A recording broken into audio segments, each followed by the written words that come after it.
Furono questi gli uomini che con un'attività indefessa e tenace organizzarono le prime leghe di braccianti, promossero la formazione delle prime cooperative, diffusero nelle campagne dell'Emilia della Bassa Padana l'idea del socialismo. Furono la tassa dei primi scioperi. Essi compivano modestamente e oscuramente un lavoro della cui importanza e delle cui conseguenze forse neppure essi erano consapevoli.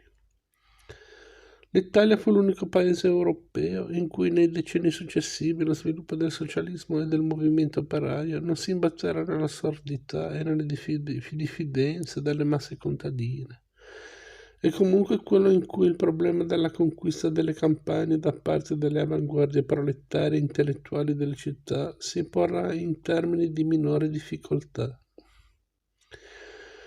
che anzi in certi casi, tipico è l'esempio dell'Emilia, fu proprio la Campagna Rossa a stringere d'assedio alla Città Bianca e a conquistare. Sviluppo capitalistico e via prussiana. Per uomini come Camillo Cavour, Carlo Cattaneo e Francesco Ferrara, cresciuti nell'età del capitalismo trionfante e del libero scambio, la via che l'Italia avrebbe dovuto percorrere per diventare un moderno paese borghese aveva per presupposto il suo inserimento senza riserve nel grande circuito dell'economia europea. Una volta esposti al rude ma tonificante vento della concorrenza, gli agricoltori e gli imprenditori italiani avrebbero dovuto fare di necessità virtù, si sarebbero riboccate le maniche e avrebbero trasformato le loro aziende in organismi moderni, capaci di competere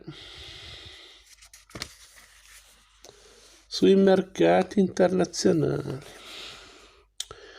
Naturalmente su questa strada essi avrebbero cozzato contro il muro di privilegi, di incongruenze e di particolarismo che costituivano l'ancien regime italiano e sarebbero perciò stati costretti a trasferire la loro battaglia sul piano politico. Rigenerazione economica e rigenerazione civile avrebbero così proceduto entrambe dal basso, dalla libera iniziativa dei singoli produttori, così come del resto era accaduto nei grandi paesi borghesi europei. Certo si sarebbe trattato di un processo lento, ma questa gradualità era garanzia di serietà e di riuscita. Sostanzialmente i governi che si succedettero nei primi 20 anni di vita dello Stato unitario rimasero fedeli a questa prospettiva, in particolare al suo presupposto liberista. I trattati commerciali da essi stipulati, il principale fu quello con la Francia del 1863, furono come già quelli negoziati da Cavour improntati a un intransigente liberismo. Ma gli esecutori